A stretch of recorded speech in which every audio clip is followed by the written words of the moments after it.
Assalamualaikum warahmatullahi wabarakatuh. Perkenalkan, nama saya Muhammad Khalid Hamid dengan NPM 195102103. Di sini saya akan memaparkan hasil mini skripsi saya mengenai analisis pengaruh utang luar negeri dan kurs terhadap cadangan devisa di Indonesia periode 2005 sampai 2020. Nah, mini skripsi ini merupakan tugas akhir untuk mata kuliah Ekonomi Moneter Internasional. Topik yang akan dibahas di mini skripsi ini yang pertama ialah satu, landasan teori, yang kedua metode penelitian, tiga hasil dan pembahasan, yang terakhir kesimpulan dan saran.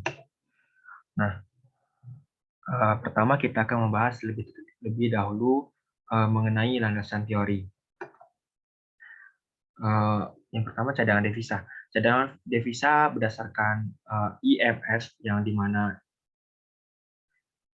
dalam artian International Monetary Fund merupakan bahwasanya menurut IMF cadangan devisa itu adalah seluruh aktif luar negeri yang dikuasai oleh otoritas moneter dan dapat digunakan tiap waktu guna membiayai ketidakseimbangan neraca pembayaran atau dalam rangka stabilitas moneter dan melakukan intervensi di pasar valuta asing dan untuk tujuan lainnya.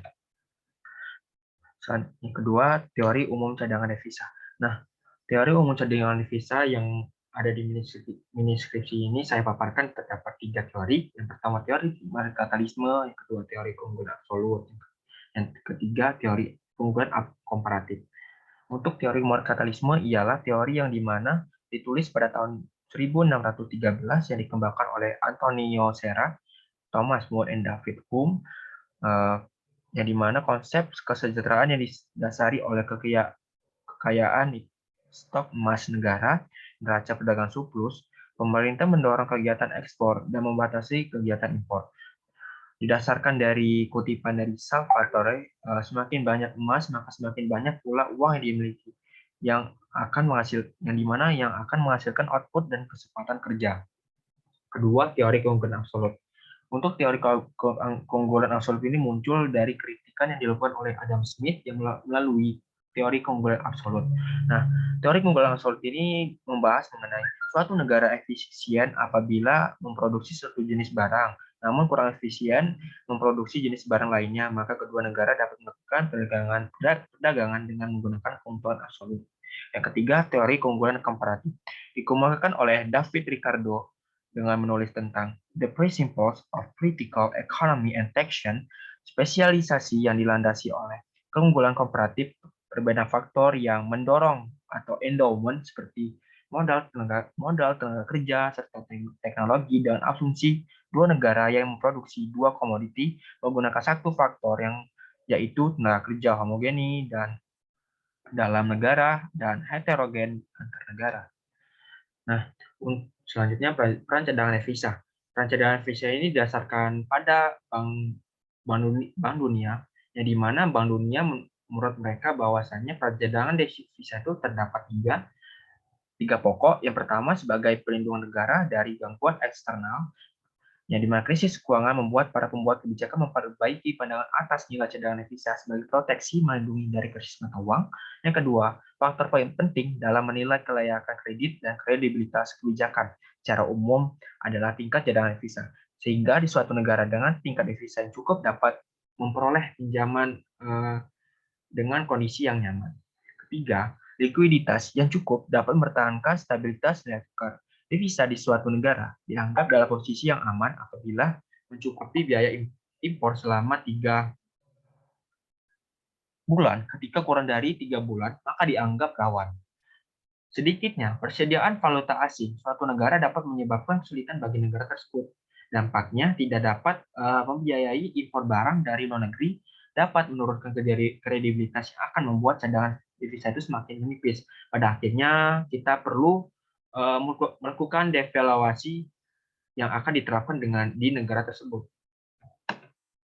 Selanjutnya, utang luar negeri. Nah, untuk luar negeri ini, pengertian menurut Basri ialah pinjaman luar negeri atau luar negeri itu merupakan salah satu alternatif pembiayaan yang perlu dilakukan dalam pembangunan dan dapat dipergunakan untuk meningkatkan investasi guna menunjang pertumbuhan ekonomi. Next, kurs.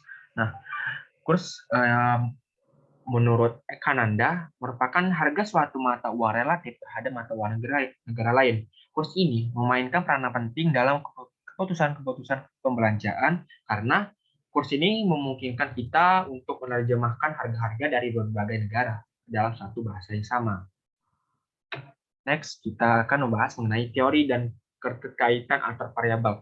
Nah, karena utang luar negeri dan cadangan devisa dan juga kurs ini merupakan variabel-variabel yang akan berperan penting dalam analisis mini skripsi saya, maka saya hubungkan ketiga variabel tersebut. Yang pertama, teori hubungan utang luar negeri terhadap cadangan devisa. Berdasarkan teori ketergantungan utang debt overhang theory yang dimana dijelaskan bahwasannya pada tingkat akumulasi utang yang besar, ternyata utang tersebut justru akan menyebabkan pertumbuhan ekonomi akan menjadi lebih rendah. Utang luar negeri dapat menambah nilai cadangan devisa yang awalnya dalam bentuk pinjaman yang akan memperkuat cadangan devisa. Apabila utang luar negeri diinvestasikan secara produktif, maka bisa memperoleh tingkat pengembalian devisa yang tinggi. Kedua, teori hubungan kurs terhadap cadangan devisa. Nah, menurut Salvatore menjelaskan bahwa dalam melakukan transaksi perdagangan antar negara-negara, mereka menggunakan mata uang asing, bukan mata uang negaranya. Dolar Amerika Serikat yang merupakan mata uang standar untuk melakukan perdagangan internasional antar negara internasional. Apabila kurs dolar Amerika meningkat, maka eksportir akan berusaha untuk mengekspor barang lebih banyak. Karena dengan demikian, eksportir tersebut akan mendapat rupiah lebih banyak. Jadi ketika nilai kurs itu menguat, maka harga komoditi ekspor itu akan meningkat di pasar internasional sehingga mengalami peningkatan dan meningkatkan falas dalam artian valuta asing yang diperoleh sehingga cadangan devisa tersebut itu akan meningkat. Begitu.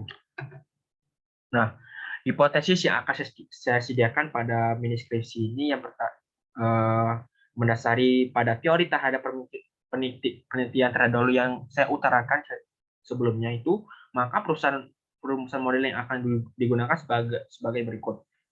Yaitu hipotesisnya ialah perdugaan pengaruh ekspor, utang luar negeri, dan kurs terhadap cadangan devisa di Indonesia.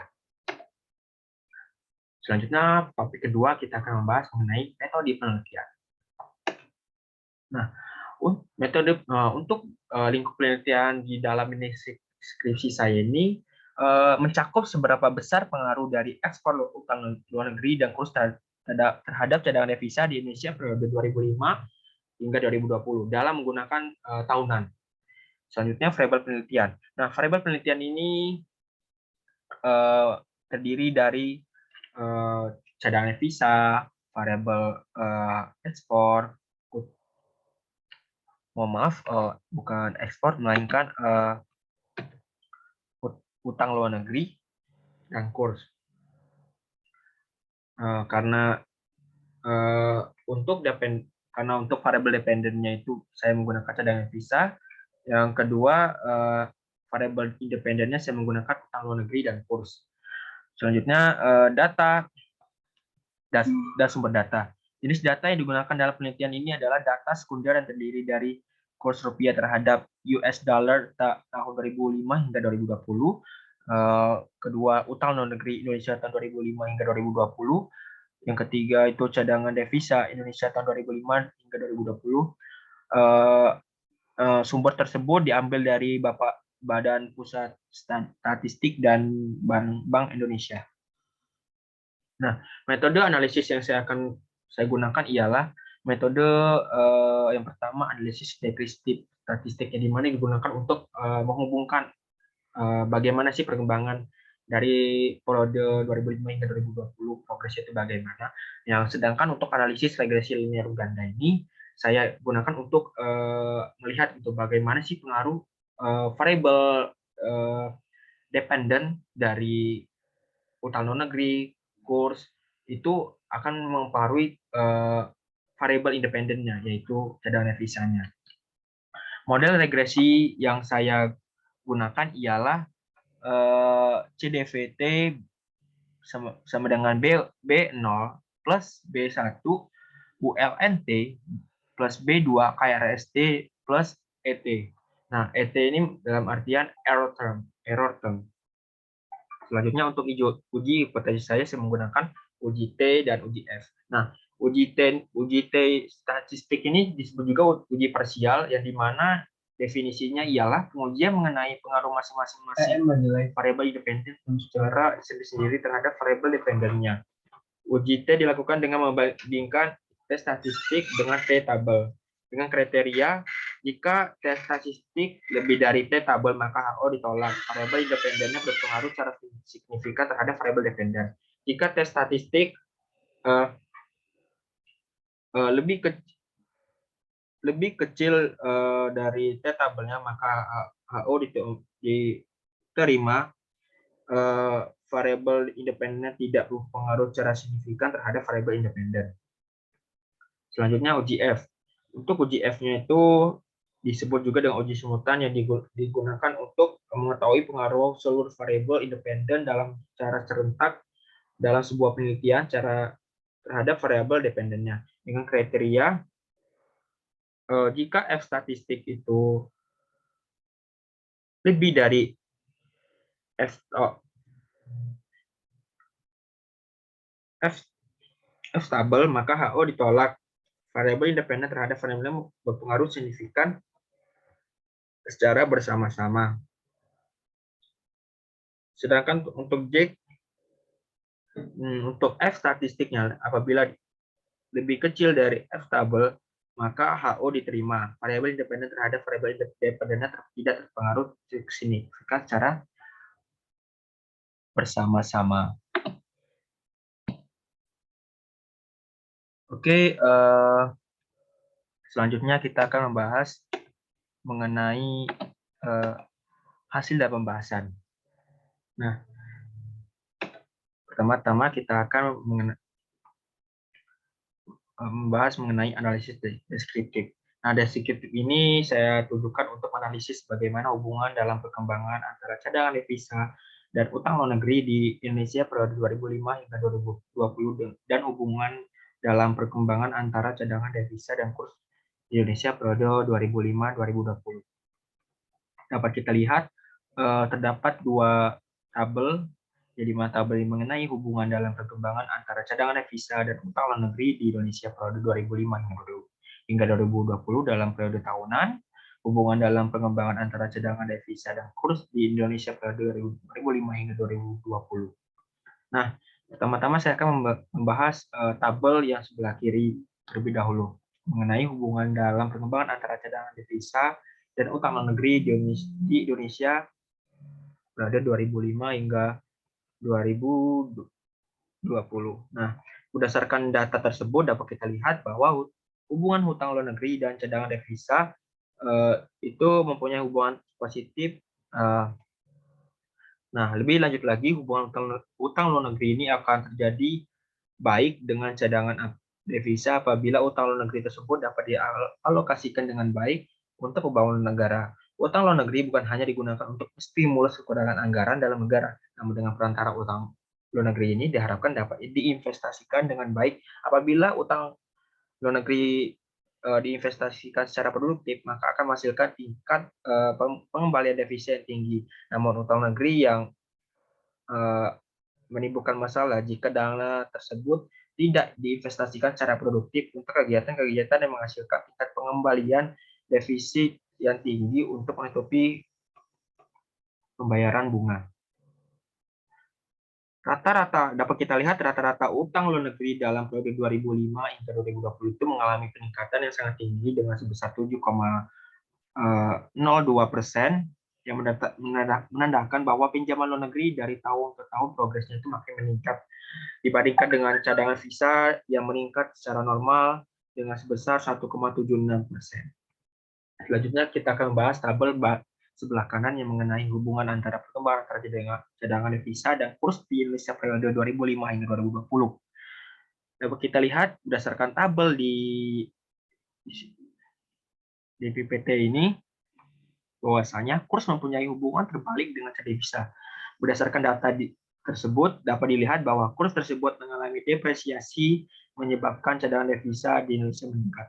Hal ini dikarenakan akibat terjadinya depresiasi yang mana hal tersebut menyebabkan peningkatan ekspor dan penurunan impor, sehingga dengan adanya peningkatan ekspor menyebabkan terjadinya peningkatan cadangan devisa. Sebaliknya, apabila kurs terjadi apresiasi, maka menyebabkan penurunan cadangan devisa, dikarenakan akibat peningkatan impor dan penurunan ekspor. Nah, untuk implikasinya dapat dilihat dari data, contohnya itu dari data 2005, yang mana kursnya itu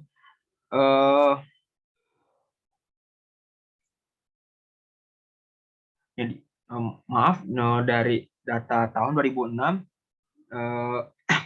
yang mana kurs USD-nya terhadap rupiah itu terdepresiasi sebesar 9.141.000 rupiah dibandingkan tahun sebelumnya yang sebesar 9.751 rupiah.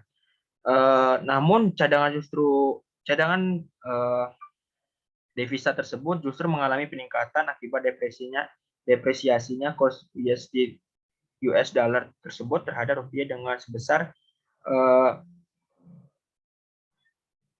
42.586 juta dolar. Sedangkan untuk implikasi apabila terjadi apresiasi kurs tersebut, kurs USD terhadap rupiah ialah seperti pada tahun 2019. Jadi di mana lihat dari data tersebut, kurs mengalami apresiasi dengan sebesar 14.625, yang mana dibandingkan tahun sebelumnya itu sebesar hanya 14.131.000 rupiah. Dengan terjadinya apresiasi tersebut menyebabkan penurunan cadangan devisa dengan sebesar 135.897 juta dolar. Nah, dapat kita lihat bahwasannya dibandingkan dengan 2019, yang dimana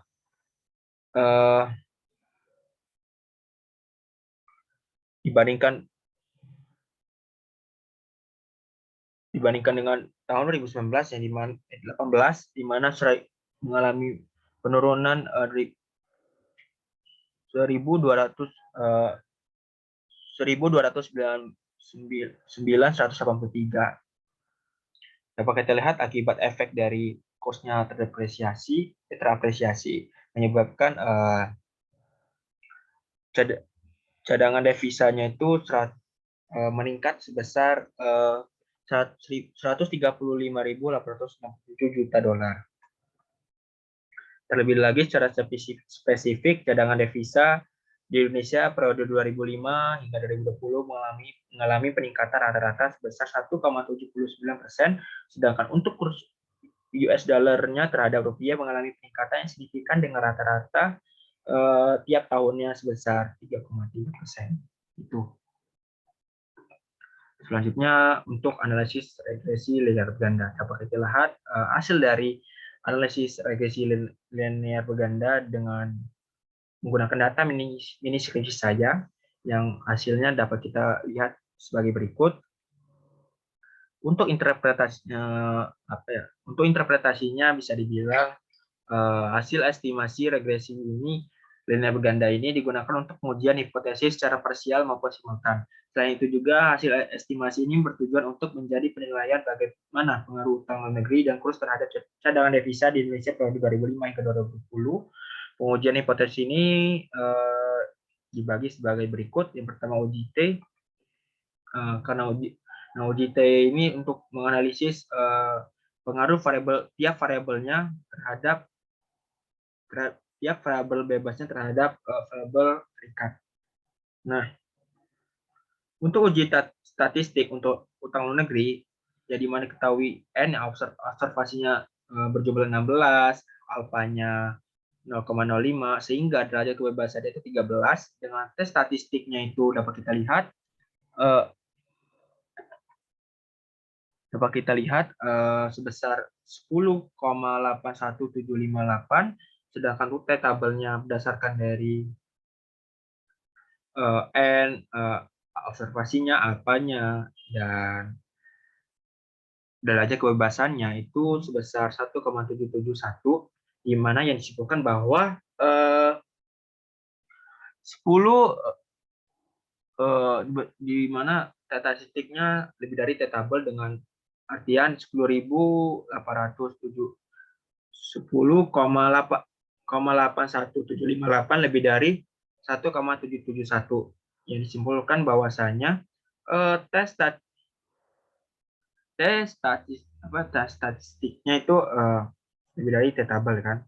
Nah, maka dari itu interpretasinya ialah utang luar negeri ini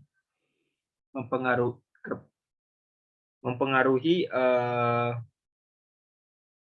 terhadap cadangan devisa di Indonesia. Selanjutnya kurs. Nah, untuk kurs itu sudah saya jelaskan tadi bahwasanya T-tabelnya itu 1,771, sedangkan untuk kursnya itu min 5,099885.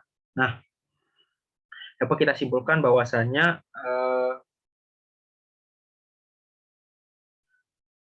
0,9585 ini lebih dari 1,771, jadi mana disimpulkan bahwasanya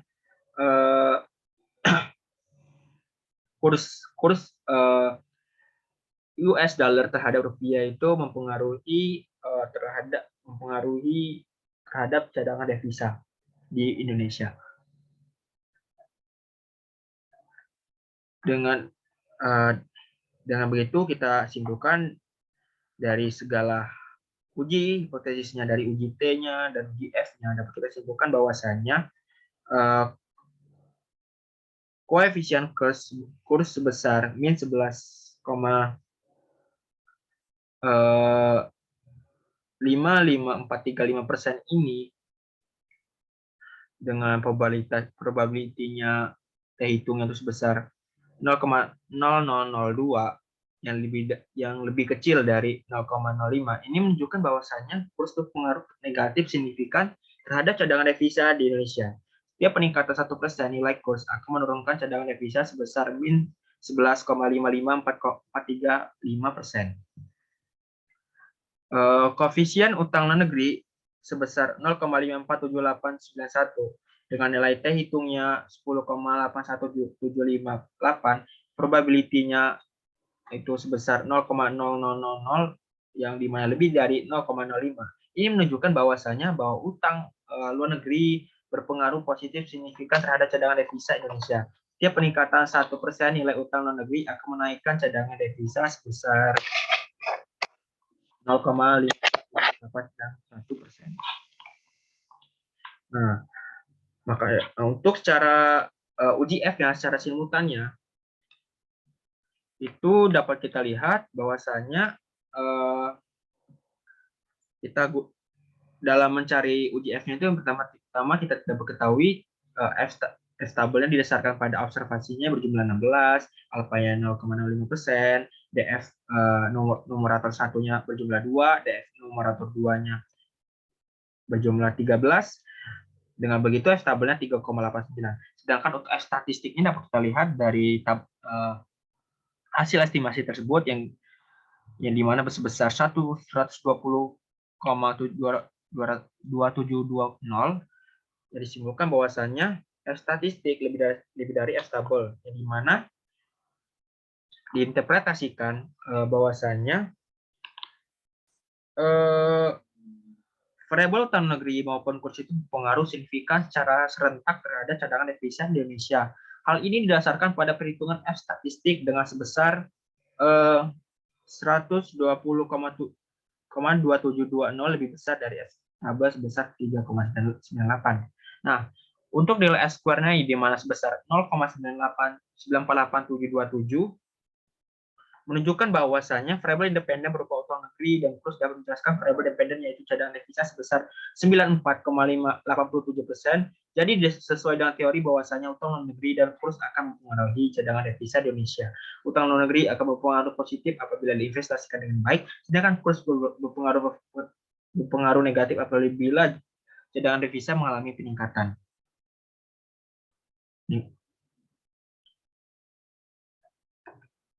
Nah, dapat kita simpulkan dari mini skripsi saya sendiri yang saya paparkan tadi bahwasanya yang pertama Rata-rata perkembangan pada cadangan devisa di Indonesia pada periode 2005 hingga 2020 meningkat cukup signifikan sebesar 1,79%.